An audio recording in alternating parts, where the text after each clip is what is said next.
Israelites. Chapter 37. Jacob lived in the land where his father had stayed, the land of Canaan. This is the account of Jacob. Joseph, a young man of 17, was tending the flocks with his brothers, the sons of Bilhah and the sons of Zilpah, his father's wives, and he brought their father a bad report about them. Now Israel loved Joseph more than any of his other sons, because he had been born to him in his old age, and he made a richly ornamented robe for him. When his brothers saw that their father loved him more than any of them, they hated him and could not speak a kind word to him.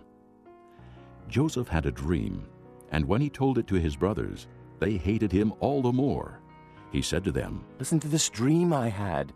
We were binding sheaves of grain out in the field, when suddenly my sheaf rose and stood upright, while your sheaves gathered around mine and bowed down to it."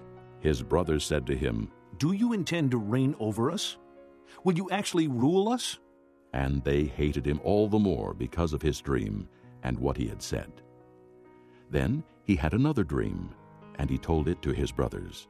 "Listen," he said, "I had another dream, and this time the sun and moon and 11 stars were bowing down to me." When he told his father as well as his brothers, his father rebuked him and said, "What is this dream you had? Will your mother and I and your brothers actually come and bow down to the ground before you?" His brothers were jealous of him, but his father kept the matter in mind. Now his brothers had gone to graze their father's flocks near Shechem, and Israel said to Joseph, "As you know, your brothers are grazing the flocks near Shechem. Come, I am going to send you to them." "Very well," he replied. So he said to him, "Go and see if all is well with your brothers and with the flocks, and bring word back to me." Then he sent him off from the valley of Hebron.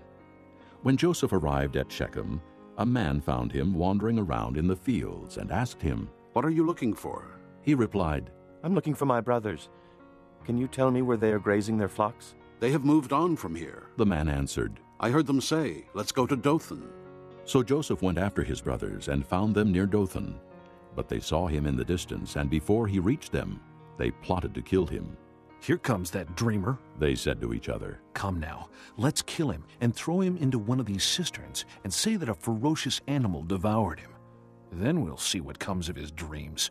When Reuben heard this, he tried to rescue him from their hands. "Let's not take his life," he said. "Don't shed any blood.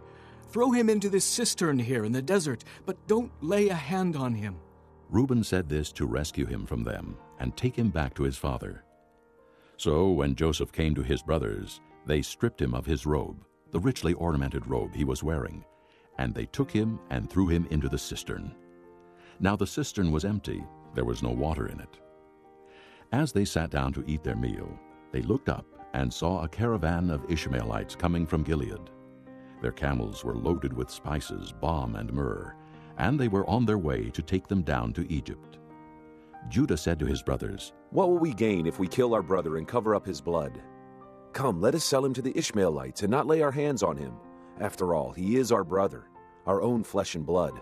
His brothers agreed. So when the Midianite merchants came by, his brothers pulled Joseph up out of the cistern and sold him for 20 shekels of silver to the Ishmaelites, who took him to Egypt. When Reuben returned to the cistern and saw that Joseph was not there, he tore his clothes. He went back to his brothers and said, "The boy isn't there. Where can I turn now?" Then they got Joseph's robe, slaughtered a goat, and dipped the robe in the blood. They took the ornamented robe back to their father and said, "We found this. Examine it to see whether it's your son's robe." He recognized it and said, "It is my son's robe. Some ferocious animal has devoured him. Joseph has surely been torn to pieces." Then Jacob tore his clothes, put on sackcloth, and mourned for his son many days. All his sons and daughters came to comfort him, but he refused to be comforted. "No," he said, "in mourning will I go down to the grave to my son." So his father wept for him. Meanwhile, the Midianites sold Joseph in Egypt to Potiphar, one of Pharaoh's officials, the captain of the guard.